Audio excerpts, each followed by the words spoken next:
Hillary has gotten critic for not being a very good speeches performer. But besides not being a good performer, her speeches usually catches people's attention. She is the first woman to ever run for election, and therefore she puts a lot of attention to women's rights. But because of several scandals, she can seem a bit unreliable. For example, because of the email scandal, where Hillary had a private email account, therefore no one have had access to her work-related emails. And this can seem a bit like she's trying to hide something. If you're listening closely, Hillary Clinton lays pressure on the positive and strong words as work together, rise together, out of many we are one, true. So because of the pressure she's laying on the strong words, it makes people feel secure and safe, because they're only hearing a bunch of positive words.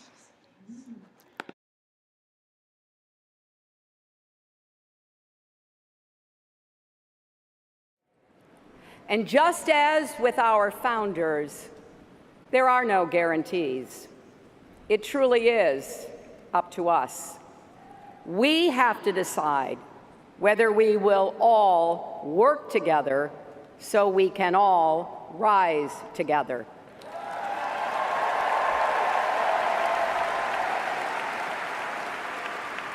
Our country's motto is E pluribus unum.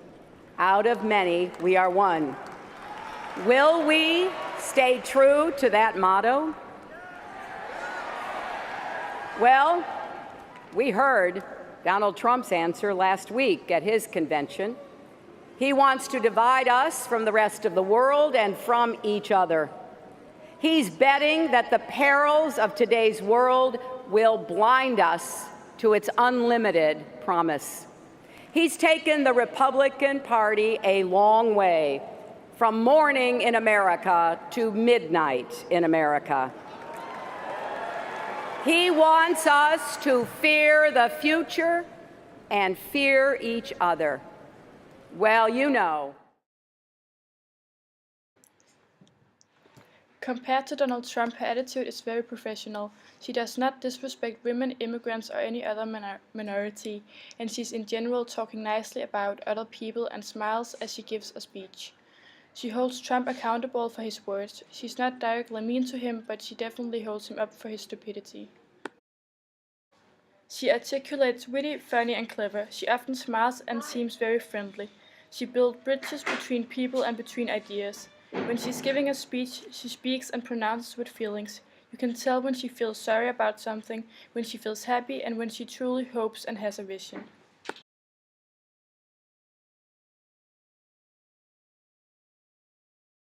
So, don't let anyone tell you that our country is weak. We're not. Don't let anyone tell you we don't have what it takes. We do. And most of all, don't believe anyone who says, I alone can fix it. Yes, those were actually Donald Trump's words in Cleveland. And they should set off alarm bells for all of us. Really? I alone can fix it?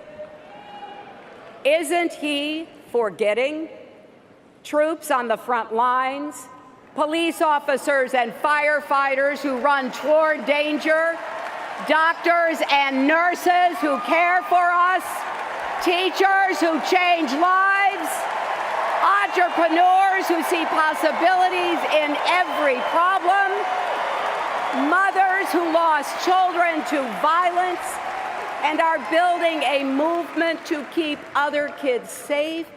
He's forgetting every last one of us. Americans don't say, I alone can fix it. We say, we'll fix it together.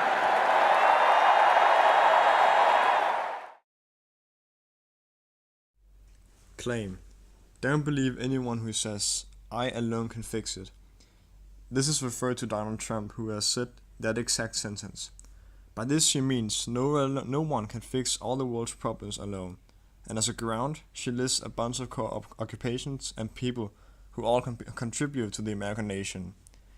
As she said, troops on the front line, police officers and firefighters who run towards danger, doctors and nurses who care for us, teachers who changed lives, and so on. Last, she uses a warrant, which is a statement authorizing a movement from the ground to the claim. She says, "Our founders fought a revolution and wrote a constitution so America would never be a nation where one person had all the power. This tells us that America is built around collaboration, and therefore Donald's claim about fixing it all on its own doesn't operate."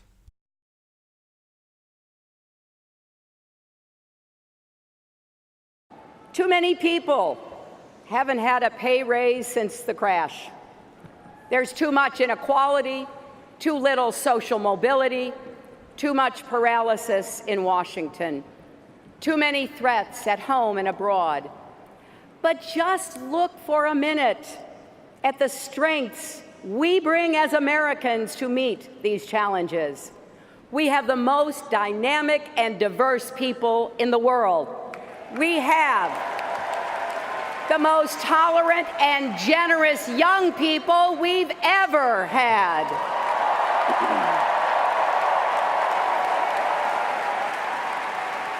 We have the most powerful military, the most innovative entrepreneurs, the most enduring values: freedom and equality, justice and opportunity.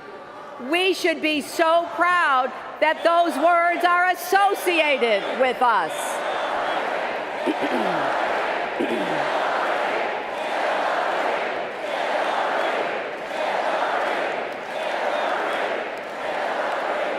I have to tell you, as your Secretary of State, I went to 112 countries. When people hear those words, they hear America. So, don't let anyone tell you that our country is weak. We're not. Don't let anyone tell you we don't have what it takes. We do.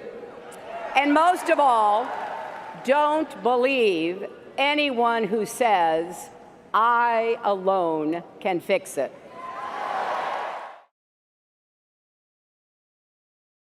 So don't let anyone tell you that our country is weak. We're not. To convince this, she first lists an amount of things that doesn't work in America.